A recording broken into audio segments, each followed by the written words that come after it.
for years. And so she always wanted to take us to the bathroom. I can remember as a child, I didn't understand it, and he just did not like it. And he would say, now this to that church. And then all of a sudden, this man kept coming to our house every week.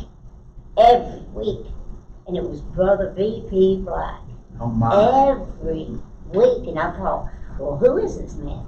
You know, and I knew that he was the preacher at Plateau because we went there.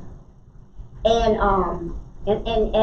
as I got older, I realized of that whole thing. And Brother Black and my daddy certainly never gave up. And it happened for a long, long time. And then my mother, Brother Black, baptized my mom.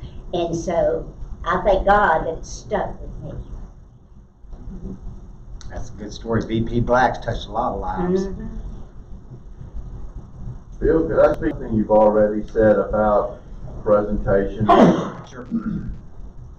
Many years ago, when I was going to the little church in Chickasaw, we had a couple come to the church, and at the time, my spiritual thoughts and everything were changing from how I'd been brought up. So I was really searching, and I asked God. I said, I want you to send me somebody that wants to study.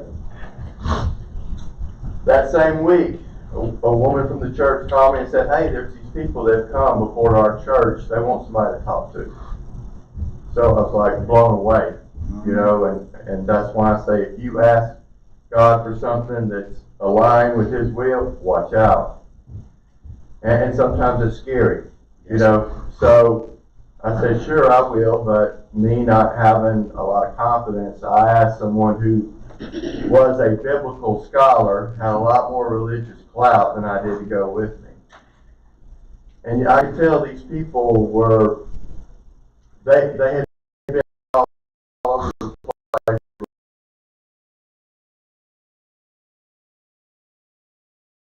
I kind of approached it, and the way I still kind of approach it when I'm talking to somebody, it's like, I used to think just like that. When I hear something, how they're thinking, you know, before I was, you know, I've been in the church all my life.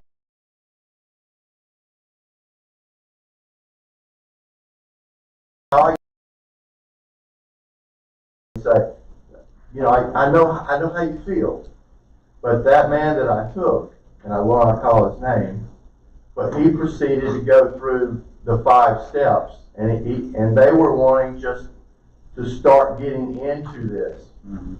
And before we left that night, he told them, he said, now you're at a point where you need to make a decision. He said, because if you don't decide to be baptized tonight, I have to tell you, you're lost. You know, you're going to hell. The whole conversation we had with these people that night, nothing he said was inaccurate, was wrong. Right.